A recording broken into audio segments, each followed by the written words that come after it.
Dreamers, doers, and rule breakers. People who try new things, take risks, and break the mold. Wins or stumbles, that's how the world shifts. This is How It Shifts.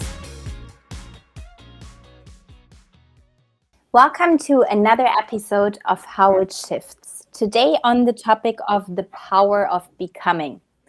And I've invited a wonderful guest today who is Sabine De Caesemaeker. And I'm very happy to actually explore this topic with you today, Sabine. And welcome. Thank you, Tina. I'm also very excited to have this conversation with you. We've had a few before already. We know each other for quite some time. But I love now that we can do it in public and people can listen to it and learn from it and be inspired. That's at least my goal for today. Mine too. And it's true. We have actually met each other, I think, already 8 years ago, 9 At years least. Yeah. Right? Yeah, you were still in corporate life. Mm-hmm. And then you started doing very big shifts in your life. And I would like to invite you to tell us a little bit more about your story. Yeah, great. Nice bridge to the introduction. I was indeed in corporate life for almost 20 years, some different companies. The last one was about 13 years in consultancy. Learned a lot, also developed myself a lot. I would recommend everybody to work in consultancy if you want to see different companies, work in projects, grow as a professional. That helped me a lot. I developed myself from being a consultant focused on more communication change management to doing leadership programs, one-on-one coachings, team coachings, and eventually decided to start my own business in that area because I wanted to bring it to a next level. And that's what I did now 6 years ago. It was right before the pandemic when I started my own business. Exciting period it was. Got through it very well, and am now primarily focusing on personal development. My focus is getting rid of the facades that we create during our lives that interact individually, how you do things, but also in interactions within teams, but also within organizations. There is a level of facades that exist, and that I feel block our full potential individually, again, as a team and in organizations. And once you understand that and you can get through that, it makes everything so much lighter. It flows, it's easier, more fulfilling. Not always easier, I would say, in the sense of that you don't have any problems anymore. I definitely have, but it's the way you can deal with that and how you can not let yourself be taken away by it. That's actually what it is. And that's on the professional side. On the personal side, also my life changed a lot by leaving the corporate life and starting my own business, because at the same time I started, I traveled for 3 months to Panama and Colombia. And in Colombia, on the first night, I met my current partner. And that's why also at this moment I'm in Colombia, Medellin. My life changed a lot. I live in Amsterdam and in Medellin and in San Luis, a little town outside of Medellin, where we are building our house in nature. Living in those two worlds, it's amazing. I learn a lot. It opens my eyes every day again. Also to look with different glasses to what I already know or think I know, or how I look at the world, and then I get another view again. Also by learning Spanish, I had to learn Spanish to make all of this work. Lots of things that happened in the last 6 years, but we'll dive more into that. I think what made it that this happened. Where am I at now, and why is it the right place where I am? That's, I think, what it is. without really pushing for it, I would say. Exactly. I mean, you are asking the questions yourself already. But no, but this is exactly it, because how you describe your life right now, it feels like or it sounds like it's a daily expansion, and Mhm. you chose for it. You very consciously chose for it, because, I mean, if somebody, I know enough people, you're meeting somebody on a different continent, and you already, like, the head is there. The head tells you this is never going to work because I have a life in Amsterdam. I should go back there. There's more comfort. There's more safety. What would I do? And do we have to decide right now? Because does it mean I need to, pack my bags in Amsterdam? I move to Colombia. I stay there. I leave everything behind, or the other way around. Like, there is a certain level of fluidity and flow in what you are describing that it sounds so organic. It sounds Mhm. so alive, and it sounds so natural to a certain extent, like the same what you have said about, okay, we need to get the masks off, we need to get through the facade, right? And it's like, it should be the easiest thing on earth because it's the most natural one. But why is it so hard? I think because we are taught and we have learned a lot to make our thoughts and our head the most important um, information, like the source of information. Mm-hmm. And we forget everything that's below our head, of the part of our body that gives us signs when something is right or not. And what happens then is we start rationalizing things or making pro and con lists, right?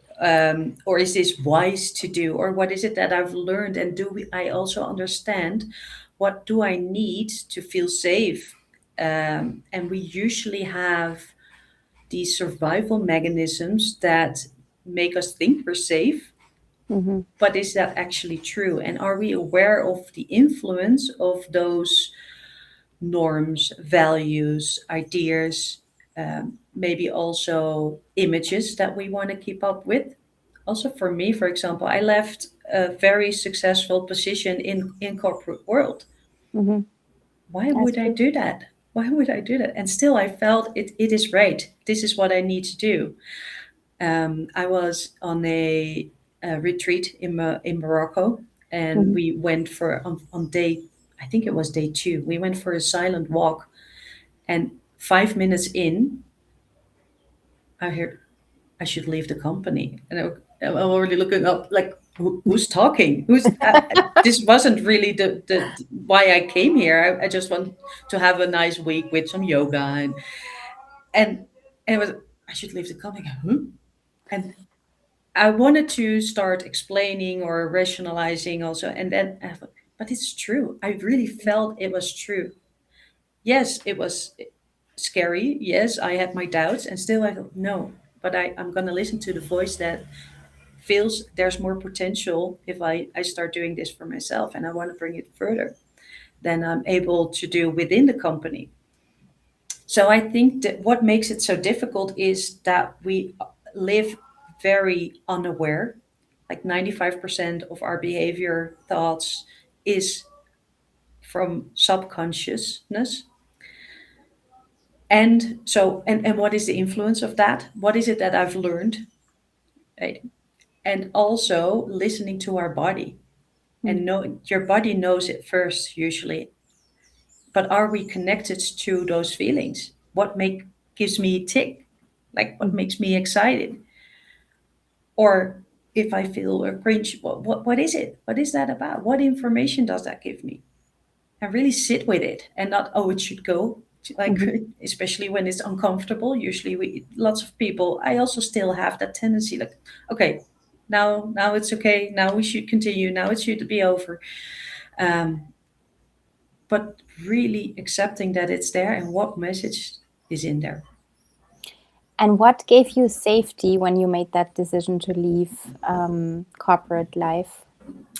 Well, at some point, it's also, of course, do I have the right knowledge? Do I know that what I'm doing is valuable? So yes, there is also content that is needed. it, right? If at least that helped me. Yes, you can go completely other. What also sometimes happen, especially in the work field of coaching. I can understand that that's more difficult because people know you in a different profile. I already did this profession within the company, and it helped me that I knew I was good at what I was doing. And I don't even, I just knew I'm going to make it work. I don't know how, but I'm going to make it work. I know I have the capacity to make it work. Yes, I will bump into lots of questions, problems, and unknown situations, but I know I can trust. I make things work without having a plan. Mm-hmm. Also, if I look at the relationship with my partner, I didn't speak Spanish in the beginning, or I thought I did, but I learned very quickly it was not up to the level that was needed. His English wasn't that good. He spoke a bit of French. I also did, so we had some sort of a mix. Well, I could have thought, no, this is not going to work. It's difficult. You have to learn a language. You cannot express yourself as well in another language than your own. I just thought, okay, I'm going to study very hard to learn Spanish and I'm just going to make it work. It's not a question. I feel a very strong connection with this guy. I want to be with him. Okay, then I have to go and study. And that's what I did. So sometimes we can overcomplicate things in our head and the way we look at things. And yes, it might also all be true, but what voice am I going to listen to? Right? And I decided I'm going to make it work and I'll see how far we get. And maybe after a year, I think, okay, no, this wasn't the wisest choice. It's now also that we understand each other better on a verbal level. It's not working out. That's not what happened. But then I'll see it then, right? It's also, I think, that people want to know everything that is like think everything through till the end and what will happen then and then and then.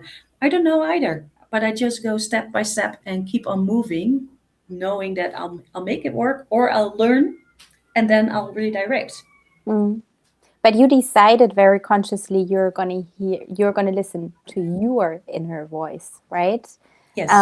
So there was also like a certain, like you had a certain kind of ability to hear that voice. Mm-hmm. And to also, you knew what to do with other voices, because I'm sure a lot of people probably told you are crazy. Ben je gek, right? In Dutch, like, what are you doing? So I mean that also comes with a certain, braveness and above all a lot of trust, right? So would you say that you yourself went through a transformation during the time? I mean, like, the timeline is probably like, if we talk corporate life, then it came to a decision, then it came to like this new life that you're embracing right now.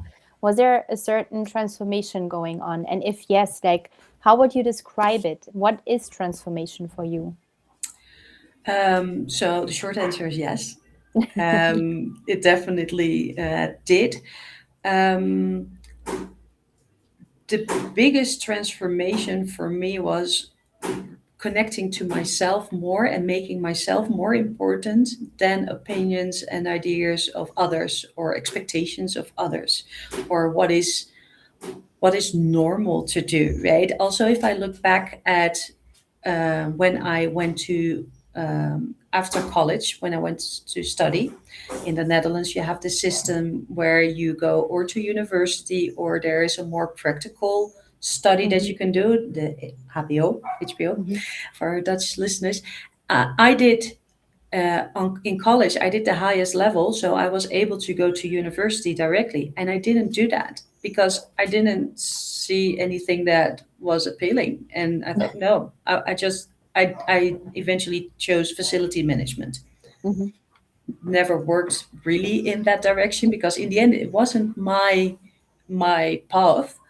But at that moment, I thought, so I had a lot of comments of people that said, why aren't you going to university? You did that level, so you can go to university. Yeah, yeah, but I don't see anything that is attractive to me.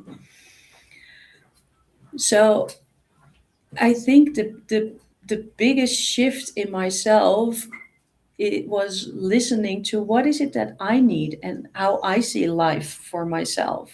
And yes, a lot of people think you're crazy. What are you doing? Colombia?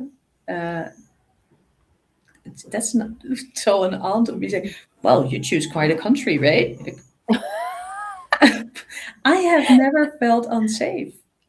The Yeah. first time I visited this country, I was traveling 10 weeks by myself, solo woman, Mm. zero, zero. Was I lucky? Could be. I think it Yeah. was the way my inner stance of trusting people, but not like doing ridiculous things either. I was Mm. making wise choices and look at, okay, what can I do here? I always asked at a hotel, what's the situation here? Mhm. Um, so yes, I think the biggest transformation for me, and that was also another study that I did, why I could also and can do the work that I do right now, psychosocial counseling, it was called. It doesn't exist anymore, unfortunately. It stopped. I thought back then, I'm going to do that, then I can start my own business.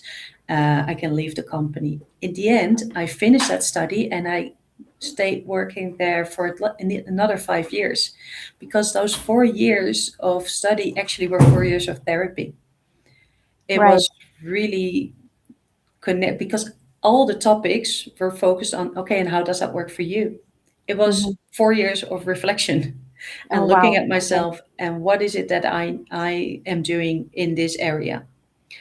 So I think the most important thing is connecting to yourself, knowing yourself well.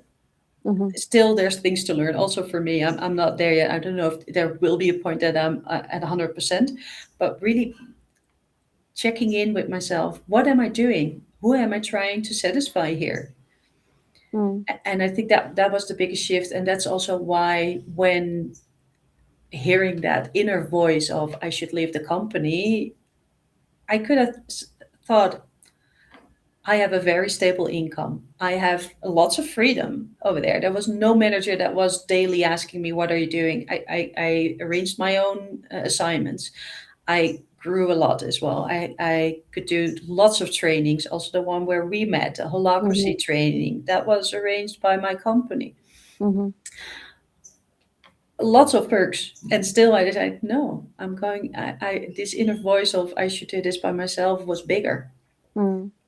Yes, also people, especially somebody who was already who has his own company, said, "Shouldn't you just stay for 2 days then at the company and the rest you do for yourself? So you Oh, have yeah, more that's the more classic. safety." Yeah. Yeah. And no, no, I don't feel that need for safety on that level. I said, I'm going to make it work. I don't know how, but I'm going to make it work. Feeling, we talk a lot about feeling now, and how this can, there can be like a certain dance or almost fight between feeling and our head, right? And actually, like the past couple of weeks and months, I have been very much in my head. And I mean, you know me, I'm a very feeling person. Mm-hmm. And I felt more and more like growingly like disconnected from myself. And I couldn't put the finger on it. And I started like rationalizing and all that. And then there was this experience the other week. I was out in the Negerstraatjes in Amsterdam, beautiful neighborhood. And no, actually, the day started. I went for my run, like every morning. It was like 6:30 in the morning, and I was just exiting the park, and a girl, she was just entering the park, and she already, like, her face was very red, and she was like, and she looked at me, and she was like, "Yay!" And I'm like, "Yay!" So she decided we should cheer for each other, and I'm like, "Yes, I take the invitation." And I kept running, and just like the last meters, which is like it's like on the other side practically. So they were not connected, these two ladies. Was an elderly woman, and she went for a walk, and she did the same. She looked at me, and she was like, "Yay!" And I'm like, "Yay! What a beautiful day!" And then I went into the city, and it was like I met up with a friend, and we had a plan to go for dinner somewhere, and we had like a location we were on the way to, and then somebody stopped us, and he just came out of this restaurant. He was like, "Hey ladies, how are you doing today?" And just started a conversation like, "Come in, we have a tea." So we're like sitting down very randomly, and we had a tea together, and he told us his story. And I was sitting there and I teared up because this man was full of purpose and the passion for creation. And it hit me so hard that I had been like, increasingly disconnected from that, because I looked at him and I saw myself, but not now, but like some years ago, So there was like this certain state. And then I went home and I was in the tram, and some teenagers, I mean, even younger, they're like between 11 and 15, they escalated. And there was like a fight and stuff. And one of the tram drivers, he said, okay, stop. I go there. And he took them in his arms and he just hugged them. He hugged the teenagers. I mean, he then later, he told me he knows them like from the neighborhood, but still, he took them in, he hugged them, he petted them. And you could, and he told them, I know you're angry. I know you are angry. It's okay. Now you're going home. And the teenagers, you could just see how the tension was getting out of the body, and they started yawning and they started sitting down. And I was like sitting in the middle of it all. So I was right there. But I was like sitting there, like life just decided to, just have like all this magic appear, full purpose, full love, feeling. And then the day later, I had a coaching session and it all came out and, it all fell together. And then a couple of days later, I started creating again. And I'm like, wow, I was so disconnected from myself and so head driven. And I didn't even notice, how this process went. And I mean, also, I've been like in touch with this topic for the past decade, probably, right? But there are people out there that are thinking, what are they talking about, right? I'm fine, but somehow there is something I'm missing. I don't have this like antenna that I'm going through life, and I have like the feeling I'm in the right direction, I'm doing the right thing, and I might be feeling a little lost. So how do people access this state? I mean, there's the one thing, you keep making decisions in that direction, right? To feel it more and more and more, to nourish it, to nurture it.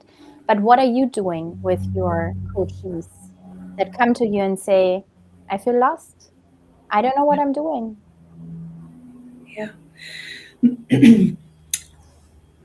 Also, I think the most important thing is to sit with that for a bit and to really acknowledge that that's the state you're in. Because also what I see a lot is that we're so rushed. Like, okay, yeah, it's there, I can feel it, sort of, it's not okay, but okay, I have jobs to do, I have tasks to do, and we're in this rat race and just continue doing. And also, yeah, it's sort of an uncomfortable feeling, I don't want it, let's focus on cool stuff, like, and then the numbing starts.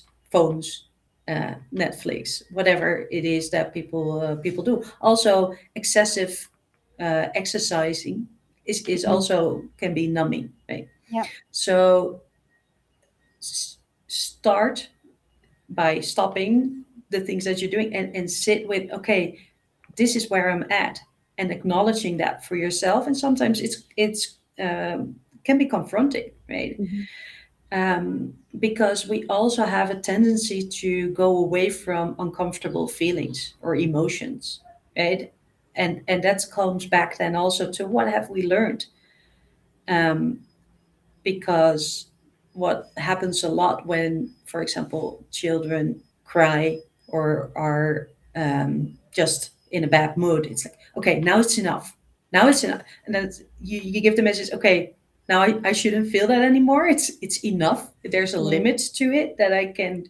So well, that's sometimes I like to put a limit to it with Malou, sure. but no, but I get the point. But that's because you are uncomfortable with it. But for her, it's still not enough. There's still and I think that the example you gave from the tram driver, it's amazing because what he was doing was holding space and acknowledging what they were experiencing without saying, and now you should stop, right? This should stop, because that stress and that limit will never, I don't know your experience with Malou, how successful it is if you say now it's enough. No, of course, It doesn't work that way. So first of all, acknowledging where you're at, holding space is really bringing in an environment where it's okay to also say the most nasty things to yourself or on other people, it's not that you want to say that to that person, but it's first, this is where I'm at. This is the stance I have. Okay. And what is my desire? And also what is, I talked earlier about the patterns and the 95% behavior that is subconscious. It's very much influenced by how did we grow up? What have we learned? And what if, like, every individual has the desire to belong, to feel loved, to feel important, to feel enough, to do enough, and to have that feeling. That those are all very authentic desires. But because not always, and for everybody this happens, it's not always being met. Because our parents also didn't learn how to deal with that or to see it in that way. And then we start acting differently, or we start adapting to, or not feel the pain of not having that, not receiving it, or to receive it, but then we should do something extra, right? If I behave like a girl, then there's no fighting, right? And then we're okay. Then I belong. Then I'm a good girl. Or, for example, I have learned subconsciously also I should work very hard to be successful. Well, then you get a version that thinks it needs to go on and on and on and on, but it's never enough. So what I always do with my clients is to help them grow their 5% of consciousness on who am I, what am I doing, what is influencing my behavior and the way I look at the world and situations. And I call them facades. So what kind of mask and facade have I put between myself, my original self, my pure self, and the way I interact? And and also looking at it again from a non-judgmental point of view, because I know it was needed. It helped me a lot to survive, to feel okay, or to not feel any pain. But I'm a different person now, and I can make a different choice.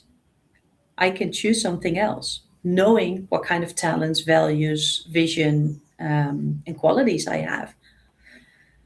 So it's really growing in consciousness, understanding how does this system work of survival and your natural self. Who are you in your most natural form? And then your potential can come out if you connect to that. And but I always say it's not possible to really disconnect from that survival mechanism. It's in our brain. It's there. But how do you deal with it? Do you let yourself be automatically being taken away with it and drive your decisions and actions?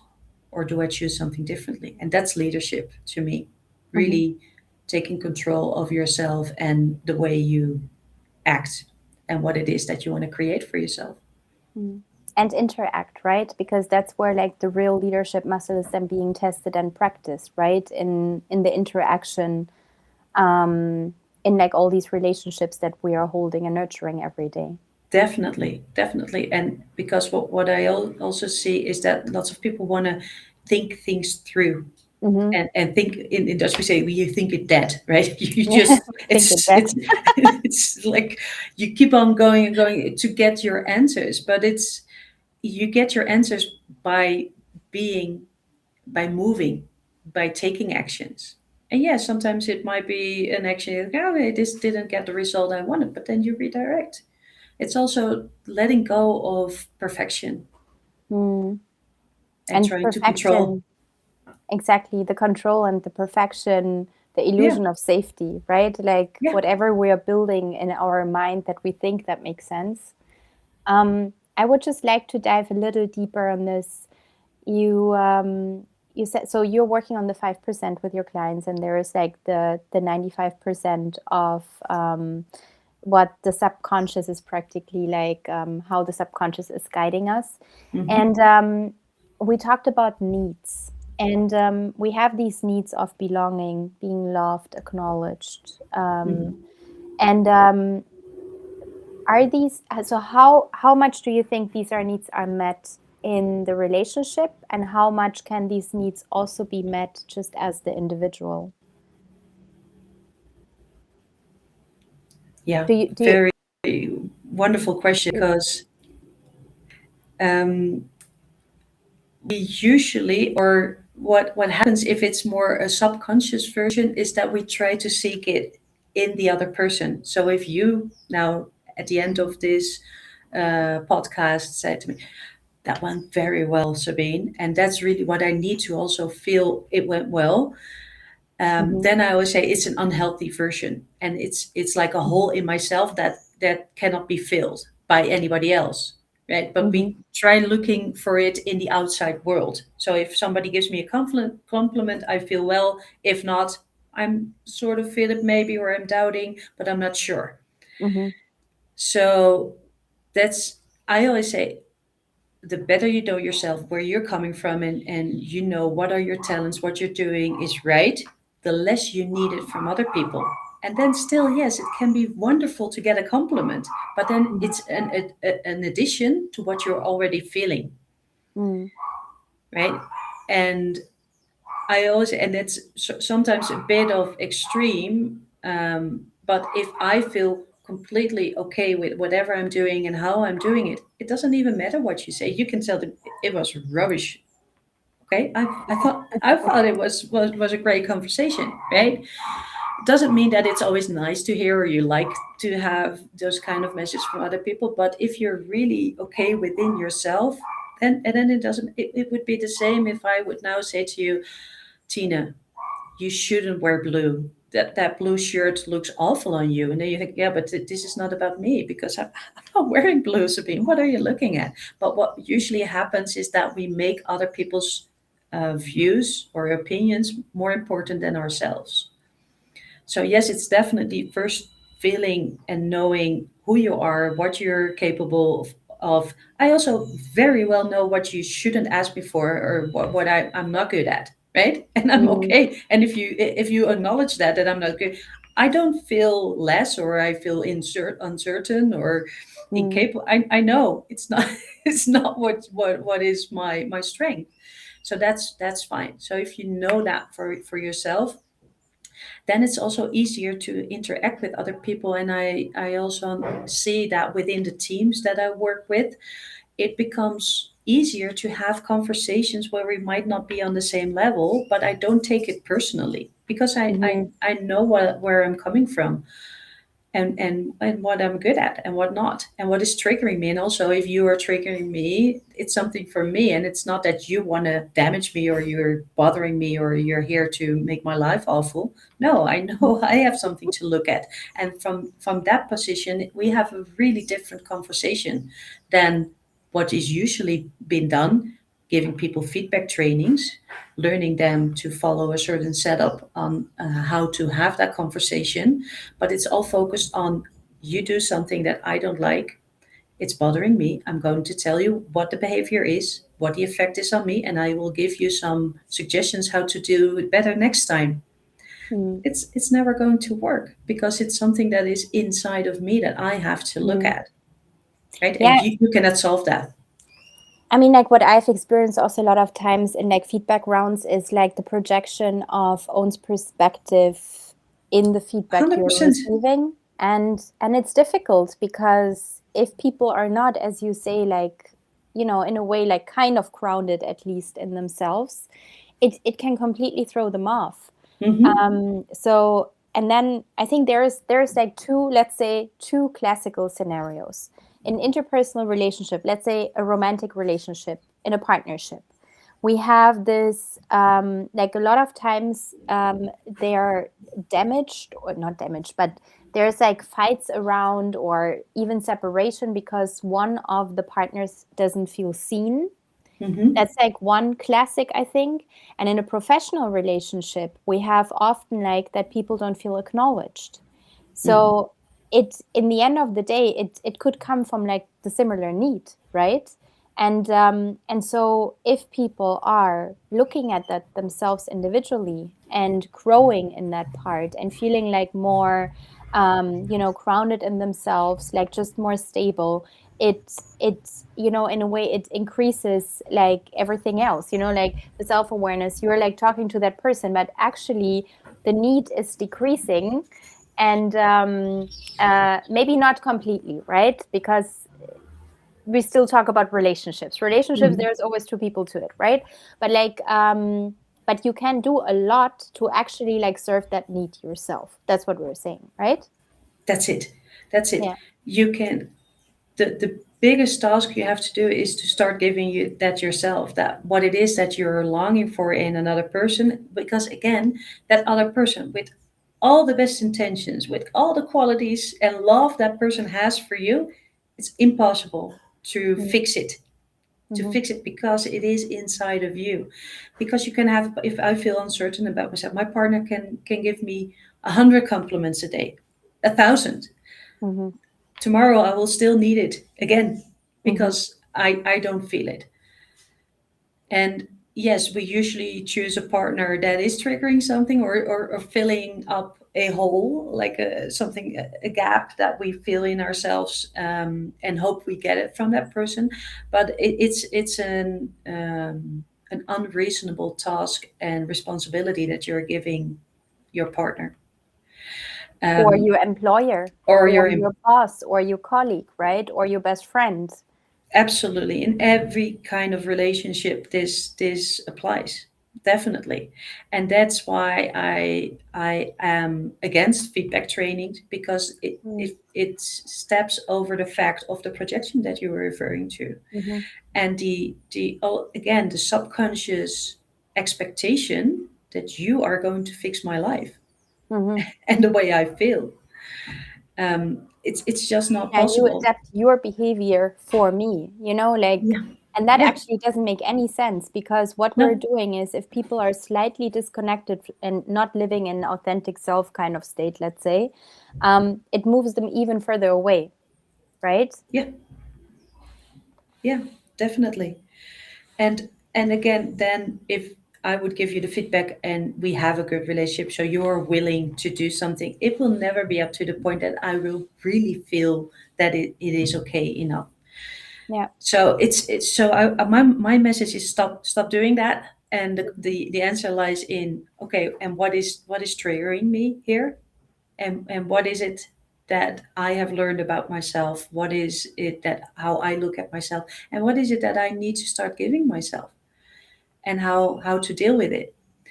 And then we can still have a conversation about it. I can still Mm. go to you and say, Tina, we were in that meeting, I was triggered a lot by you, and I actually thought that you were taking too much space and I didn't have any room to say something.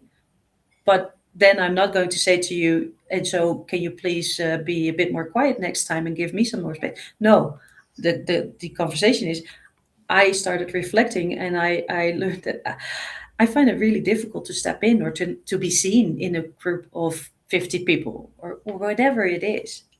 And then we can have a conversation without me asking from you to solve it for me. But that's I think that there is a fine line, right? Because if you would say that, I would definitely consider like, because if I felt the same way, I'm probably resonating with that in a way, Hmm. and saying, actually, you're right. I think I was, very talkative today, and maybe even dominant in my positioning, because I believe so hard in it, and I have like Hmm. such a passion for topic XY. I've been in situations like that, right? Um, and also, I have been in situations like that to a point of exhaustion, right? Hmm. So where we overdid it, because it was like on a daily basis as a team, and you would like express all that, and then at some point you get to a point like you also lose yourself, because you also need the time to actually like ground yourself again. And if you don't have that, because 8 hours a day you're practically in this kind of, it's not a crossfire, but it sometimes does feel like it, even Hmm. though it's like it's well intended. Like it's again, it's about balance, right? And we live the extreme. Yeah. But yeah, there's two sides to it. Definitely. And what I find very important in your version now, you start reflecting and think, oh, but you're right. And then you do a suggestion that comes out of yourself.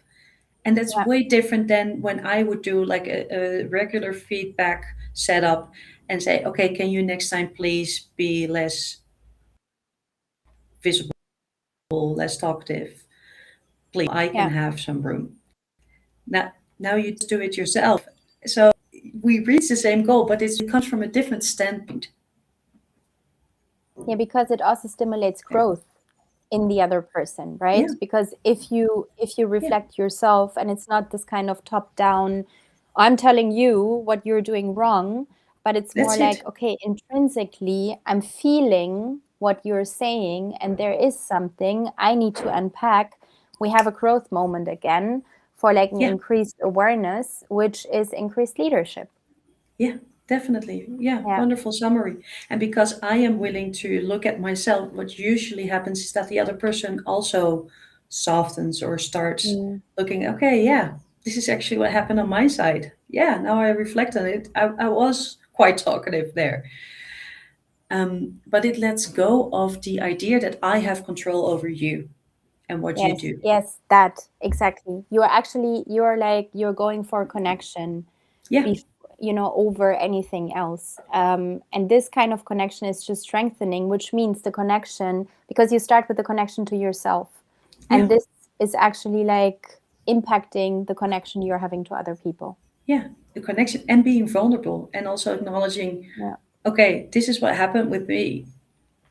I don't like it and I want it differently, but I know what I have to look at. And actually, I should thank you because you were a mirror for me. Mm. Yeah, beautiful. So this is the power of becoming. This is actually like getting through the facade Hmm. to the core of the being. And to me, I mean, I see it as a lifelong journey, right? I think we never get there, Mm-mm. because triggers are coming as soon as we get out of the house and we meet Yeah, new people, we need new situations. I we're don't not believe in enlightened. anything. No, I mean, I'm not sure if like something like enlightenment actually exists, to be honest. Mhm. But that's obviously like that's belief systems and such. But this is very helpful, and I hope that also our audience thinks this is very helpful. I hope so too. Yes, and yeah, thank you so much, Sabine. Is there anything you would like to share with our audience as like a last message? Well, the last thing triggered me about being enlightened. I don't think it exists, and sometimes we feel like it if we're on a retreat in the mountains or like with no triggers. But there's this saying: if you think you're enlightened, just go on holiday for a week with your family-in-law. Well, I I don't, love this. I don't even know if I want to start doing that. They're lovely people. I love them. They're very easygoing, but being like 24/7 together with other people or that you don't know that well or you never do that with, well, then you get to know yourself very well. So if you want to put yourself in some like extreme situation in like frying pan to get it out of you. So what are my triggers if you don't know it? Yeah, start bringing yourself in these kind of circumstances, and you will learn very quickly, very quickly. I love that, and I can just imagine. Yeah, right. Yeah, Yes, yes. everybody usually when I say this phrase, like, oh, yeah, yeah, okay, okay. I'm not enlightened. I take it back. Yeah. I take it back. And also, again, and maybe in addition to that, it's for me, it's not the goal in life to be enlightened, to be perfect. It's we're learning every day, and am I willing to look at that and yeah, again, learn about myself and reflect. Also, still making mistakes. Me too. I work in this field for more than a decade. Um, but this is just what it is. This is life, constantly learning, and also for me that makes it valuable. I cannot not do it. it, Yes. it it's just my way of living. So Exactly. At some point, it's your perspective on life and a conscious choice to feel alive, right? feel alive, Yeah. yes, and I 100% do. Thank you so much for having me, Tina. Thank you so much for receiving the invitation. And how can our audience find you? They can find me mainly on LinkedIn. I'm also active on Instagram. There's the QR code. I'm very active on LinkedIn. Feel free to reach out, to connect. Love to get to know you as a listener. And Instagram, I'm also sort of active, but not as much as on LinkedIn. Also, I have a website, but you can find it. LinkedIn is the best way to go. Okay, perfect. Thank you so much, and love to Colombia. Thank you. Love to you. Bye-bye. Bye-bye.